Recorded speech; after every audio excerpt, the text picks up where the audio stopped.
So there's going to be continued criticism of Governor J.B. Pritzker's handling of the death of 36 veterans at the LaSalle Veterans Home from that COVID-19 outbreak in November of 2020.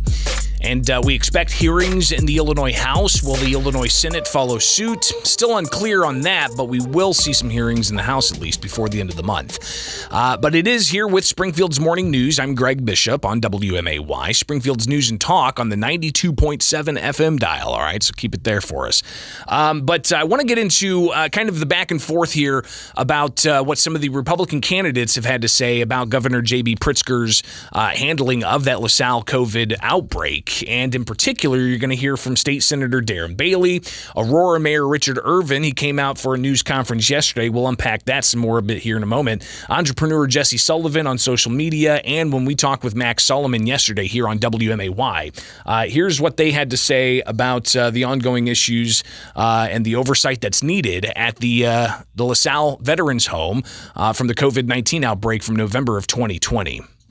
JB campaigned heavily on Bruce Rauner's fatal mismanagement that led to the death from Legionnaire's disease in Quincy's Veterans Home. I'll agree that Rauner's administration failed those veterans because when you're governor, the buck stops with you.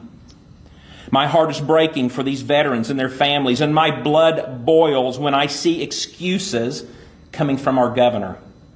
It's downright embarrassing that we have a governor who blames everyone but himself. Excuses won't bring our veterans back, and excuses won't provide solutions or assurances that this won't happen again. But sadly, the Pritzker administration is full of excuses and has already proven that they can't handle health care.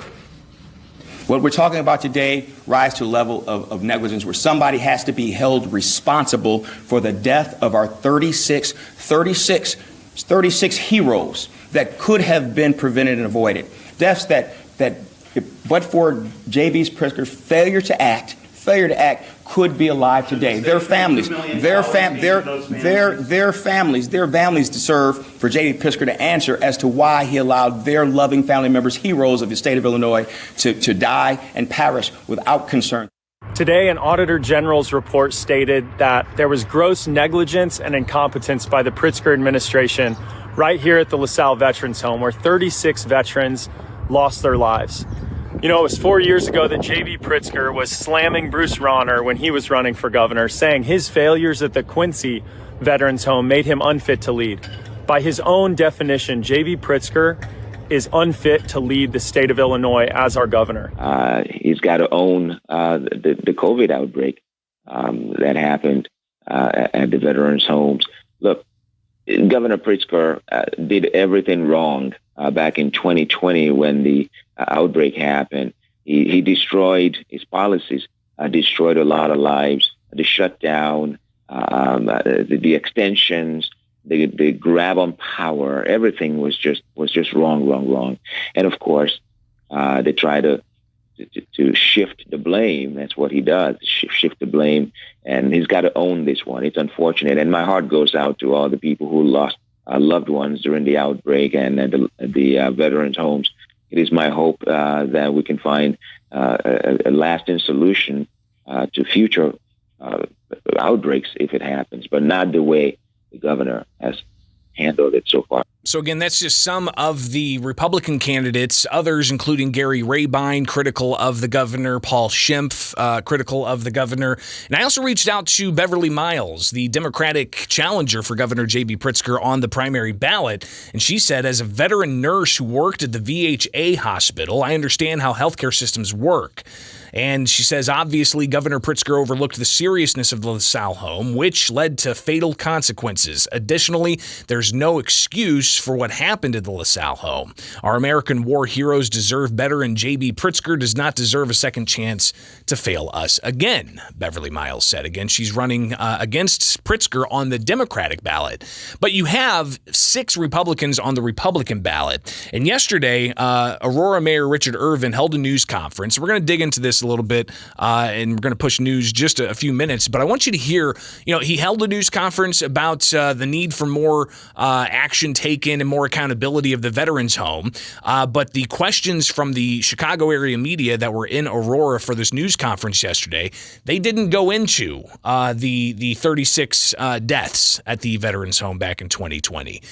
They instead peppered Richard Irvin with a ton of other questions about abortion and about politics. And here's just a sampling of some of what ultimately Richard Irvin had to contend with yesterday at a news conference highlighting the need for transparency and accountability in the LaSalle Veterans Home COVID-19 outbreak that killed 36 veterans.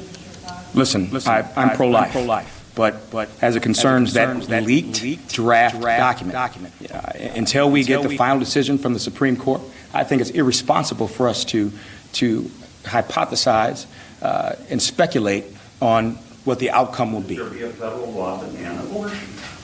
I can't Forget the leaked document. Hold on one second. I can't talk about Mitch McConnell and what he said and what any national thing. But hold on.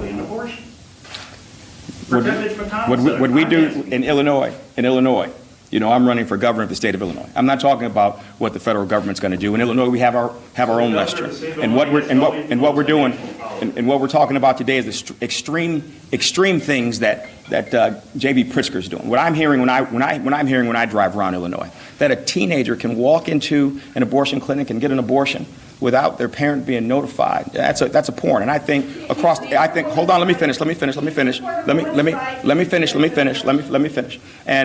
as I said, that's a porn. And what I'm hearing that we can across the spectrum, people agree that we've got to reinstate parental notification. Again, different topic, saying if President Trump were to run again, that he would be the Republican nominee in the next cycle. Did you vote for President Trump, and would you support President Trump if he ran again? Listen, that's exactly what J.B. Pritzker wants. That's exactly what J.B. Pritzker wants, all of her to be talking about. He wants to be talking about anything other than his failures and his record, and how my successes as mayor of the city of Aurora, trump his failures as a state. Look, we're here talking today about 36 veterans, 36 heroes of the state of Illinois that died because of his gross negligence. He doesn't want to talk about his negligence and the extremes that he's done. He doesn't want to talk about the extreme of signing this legislation that allows. Hold on a second. Let me finish. Voters, listen. Hold on. Voters know my record. And I'm pro-life. But hold on. But let me finish. What I'm hearing around the state is people want to focus on the future. They want to focus on the fact that taxes and taxes are out of control. Corruption's out of control. The crime in the state is out of control. Another extreme thing that J.B. Pritzker did is he signed a bill that he calls a Safety Act, which is really, I Hate the Police Act, that gives more credibility to criminals than it does to the victims and the police that keep us safe every day. So you can see again how the media in Chicago asking a whole bunch of different questions concerning politics and Trump, even getting a question in there when Irvin was trying to discuss the issue of 36 deaths at a veterans home under Governor Pritzker's watch. And if we were to compare from 4 years ago, all of the media inquiries into the then Rauner administration from the Legionnaire's disease outbreak, I think that would be an interesting study in communication theory. So if there's any young, aspiring communication professionals that want to put together a thesis of sorts, I'm sure that you'd be able to find some interesting comparisons between now and back then when it comes to these two different outbreaks and how the media approached it, but also how even Democrats in control of the State House approached it. So we'll see ultimately what happens here, and we'll talk more about the infighting within the GOP for the primary coming up, because it's getting a lot of mud being flown around. So we'll talk about that likely tomorrow. It's right here with Springfield's Morning News. I'm Greg Bishop, late for news, 7:34 now, and Kevin Hart is standing by in the